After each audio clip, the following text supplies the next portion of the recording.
Steve, we're here to talk about your latest book, the second one. We had Operation Mayhem before, and this is your latest one, Ex-Platoon. Tell me a little bit about what Ex-Platoon is all about, for starters. Ex-Platoon is a much more autobiographical look at my childhood and my entry into the British Army straight from school at 16 into the Junior Parachute Company, and then moving through training, adult training, and then obviously initially into service with 3 Para, where I served for 3 years prior to moving and attempting selection for Ex-Platoon, or what we know as the Pathfinders.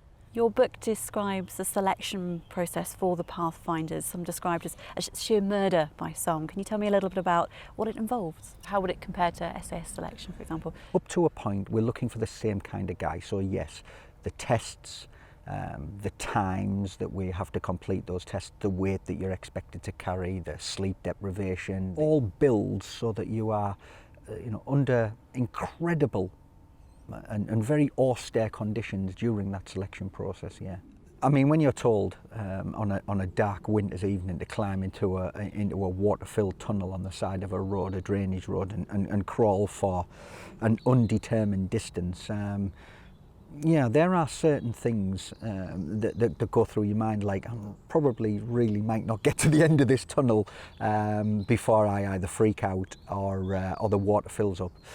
But yeah, I mean, it's very difficult at that point, and all that you can do is just have it in your mind that you're there, it's your choice, you are a volunteer, and that it can end at any time. The book sort of details some of your journeys, some of the time in Belize that you spent, in Macedonia, also in Kosovo. You've touched upon some very horrific stuff that you have seen during your time. We put it in the book not to achieve some gratuitous shock and awe reaction. We put it in there to let everybody know some of the things that our service personnel from across the services are exposed to on operations, and why there is so much help needed or required when these people return home, because they see and they are exposed to some horrific things. You've been in some of these countries, you went in Sierra Leone. It makes me sort of wonder about some of the modern day conflict zones that we're facing at the moment, particularly like Syria. What are some of your thoughts on some of the challenges that you see from people perhaps going into those environments? I think, with the downscaling of the army, and I think it is anticipated now that future attritional warfare against a uniformed army is probably gone now. It's going to be very quick, lightning fast strikes by small teams of extremely well equipped and highly prepared soldiers.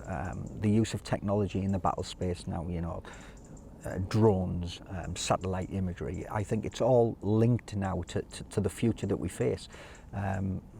Putting a brigade or a division on the ground now with tank support and combat service support and aviation, I think may be gone now, but we'll see with Syria. And I think the worst thing at the moment that we need is to be wrapped up in another large-scale conflict with large amounts of boots on the ground. What would be your message to those people maybe thinking about putting themselves through selection? There is that motivation, there is that call to people to do it, whether it's the romance surrounded with it, or whether it is the natural will for somebody to be at the very top of their game.